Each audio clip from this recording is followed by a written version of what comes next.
as people chanted, "Thank you, Sam." I don't think that Brian Colangelo anticipated that he would never be able to win the love of the fan base that he desperately wanted credibility with. And so when you add those things together, someone who was sensitive, who wanted adoration, someone who was clearly obsessive in some way, all of this kind of makes sense, even if it is so jarring to see that processed, no pun intended. But hold on a second. You started with Sam Hinkie here. Now, Sam Hinkie was the first you mentioned, not Brian Colangelo, who the report links to the 5 burner accounts and the investigation the team is now investigating. Where are you going with that?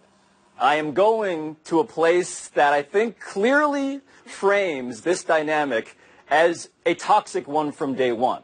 Brian Colangelo coming in, the son of Jerry Colangelo, who was basically appointed by the NBA to replace Sam Hinkie, who was deemed an embarrassment to the league, that was the flavor that Brian Colangelo had to deal with upon entry into this job. That was the framework. That was the setting. And I think it tortured him. Okay. That is my psychoanalysis based on what I've seen. Jackie Mack, you're in the Hall of Fame for covering basketball. Have you ever heard of anything like this with a general manager? So I had to remember how many years I've been in this business. It turns out it's 36, okay? And there wasn't social media for most of that. Of course. But I have never, in all my years, seen anything like this. And I can tell you that it has set the NBA on its ear. I tried before I went on the air today to talk to some general managers. I was able to talk to 4 of them. 2 of them are like, I think he did it. It has to be him. There's too much detail there. There's too many bits of inside information about medical records and trade talks and things like that. Who else could it be? It has to be him. And I'm saying, well, what about someone close to him? Or what about someone that is out to get him for whatever reason? And 2 other GMs said, it can't be him. It's too reckless. Brian Colangelo cares about appearance. What I will say is, the one thing I don't like, I don't know why everybody's taking about it. Okay. Understandable. Mina Kimes, does that wars go on all the time between GMs and coaches and even players who are trying to increase their reputation or down a player or trying to make a move in the market. But the thing about this is that I really want to know is what impact does this now have on the Sixers? Because in the Sixers' recent world, this really isn't crazy, right? You had the whole Markelle Fultz. Well, you had the whole crazy Markelle Fultz story. You had the Jaquil Okafor story. Yeah, well, Ja Okafor is completely part of this. Behind all this, it has damaged the reputation of this team, which is trying to move forward. And if you paid attention to the autopsy of the season when Colangelo and Brett Brown, who just got the new contract. I say that definitively. And I say that not just because so much smoke has surrounded this story and because Ben Dietrich's reporting at the very least shows that one of the accounts, can he do his job ethically? I think on the Okafor point that you mentioned, Tony, that the answer to that is no. Like, that is not something that you can have attached to you. Now, can he do his job? His accounts, clearly someone close to him was, or someone around him was. And we're talking, the NBA draft is less than a month away. The free buy or sell. What can Game 2 Golden Knights Capitals possibly have in store for us tonight? What can Game 2 Vegas pregame possibly have in store for us tonight? Mina, answer either question. Well, a lot more physical, which probably will favor the Capitals somewhat, and I think the keepers will both have a lot more help right in front of their own goals. Going with the keepers and not the tenders. Interesting. Yeah, love those tenders. Tor, how about you? I think Ovechkin's nerves will settle down. He was brave to acknowledge that nerves were an issue for him in Game 1. And I also think that Marc-Andre Fleury's save percentage, which was the best in NHL playoff history among goalies with at least 15 starts, that will fall down to earth a little as well. I think there's going to be some regression to the mean on both parts. Jackie McMullen. Yeah, with Fleury, we were expecting that, right, Pablo? Sooner or later, they all come back down to earth, except for Tim Thomas, who never did come back down to earth for the Bruins when they won the Cup in 2011. Yeah, I think it's more about the defense, and the Caps' defense, they've got to do a better job. If you want Holtby to be better, then have your defense be better in front of him, so you don't have to make all those spectacular. At the very least, can we hope to find some grinders on the ice tonight? So hockey fans can get on Chris Long for joking about not joking about something. Regardless, or irregardless, as we say, we're joking. A hockey player playing 18 minutes both ways, wall to wall, has to be at least the equivalent of a football player playing one side of the field within 10 yards of a line of scrimmage. 5 or 6 plays every 10 minutes, right? Nobody wants to take the bait on make a joke or no joke. All right, you got to live on those social media streets. I understand. We'll move on. Buy or sell too. So why is it on me? It's not even my decision. It's a conference rule. I always give people releases. You know, to me, it's kind of like mouse manure when you're up your ears and elephant doo-doo. Nick Saban on people criticizing him for not allowing transfers to other SEC schools. Pablo, mouse manure or elephant doo-doo? I think there is elephant doo-doo in the room right now because Nick Saban framed part of his explanation from the perspective of the player. What if a player doesn't want to go to class and now he wants to transfer because he got in trouble? Is that in his best interest? Well, I would challenge Nick Saban to wonder if that's all. I'm going to favor him in this regard. He's right. The rule is in place. Now, the rule should be changed. And probably Nick Saban doesn't think the rule should be changed. I think it should be changed. And when it does, then those fifth-year seniors can go wherever they want. But until the rule is changed, Nick Saban's a competitor, and he's going to do whatever gives him the competitive advantage. Mina Kimes? I can't sell this hard enough.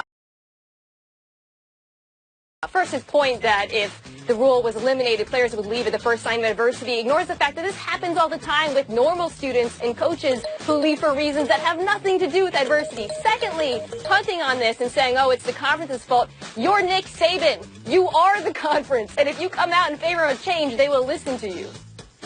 Oh, I don't know about that. Kevin Blackstone, your view of it? Well, it's just all completely disingenuous. As long as people in college sports want to refer to those who play sports in college as student athletes, if they're not treated like students, if they're treated differently, if they are restricted in what they can do, then it's absolutely wrong. And Nick Saban is a part of the process. All right, we move on. And on a day of ludicrous NBA stories, here's another one. 5:38, Chris Herring watched 3 years of film and appears Kevin Durant has lost his shoe more than any player in NBA history, or at least we can presume 31 times. You can take a look at this chart that 538 came up with him last. I think there's something about player preferences trumping the sneaker business because who wants to wear shoes that fall off all the time?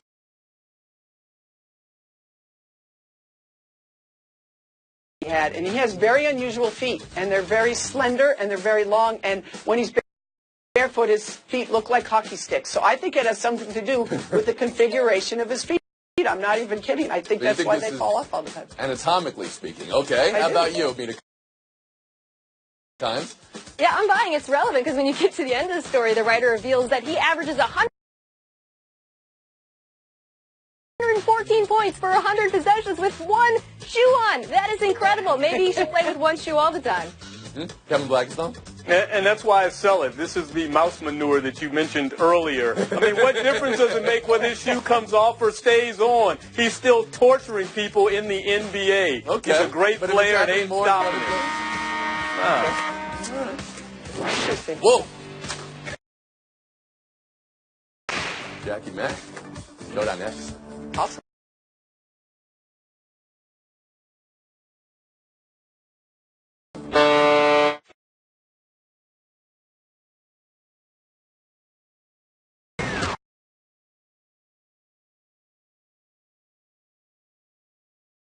Is Plaschke painted, Mina? No, this isn't about placating LeVar Ball. It's about doing a favor to Lonzo, and it's something we see a lot in the NBA and the NFL, which is, brothers, siblings, cousins do get a shot, but it doesn't mean anything.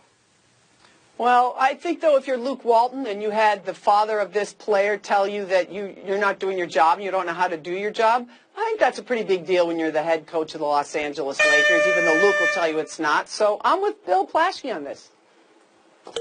I'm with Jackie, who's with Bill. I'm not with Mina, who's not with Bill. We'll move on. How many retweets will Brown safety Demarius Randall have by tip-off of Game 1? Is he really going to be on the hook for 1 million jerseys if the Cavs win, Jackie? I don't know, but I hope he's like in Jordan's Furniture here in Boston. They buy insurance before they say if a Red Sox pitcher pitches a no-hitter, all your furniture is free. I hope for his case he had an idea of doing that ahead of time. Otherwise, he's going to be out some big money if this goes the wrong way. I think he's fine. All he has to do is go to Vegas. The Warriors are heavily favored, put a ton of money, and then if the Cavs win, he can use those winnings to buy jerseys for the fans. That is a very solutions-oriented idea from Mina Kimes. We're back in it, Mina. 2-2 going into Showdown 3. I would give her points for that, too. A's fan gives Rays Carlos Gomez sunglasses.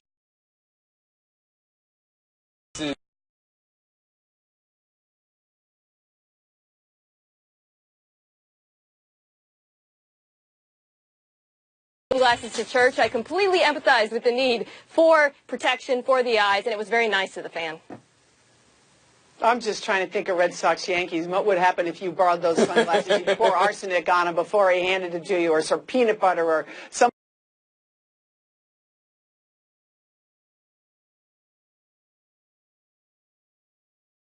Son, I have to wear sunglasses There are inside church? Oh.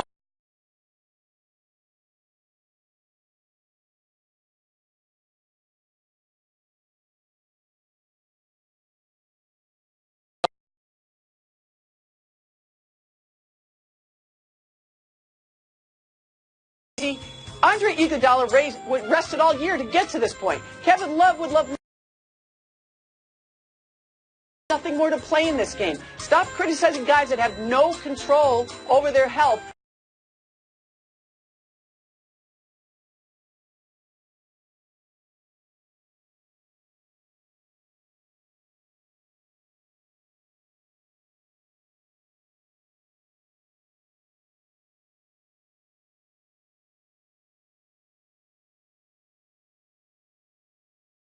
Everybody. We love you, Pablo.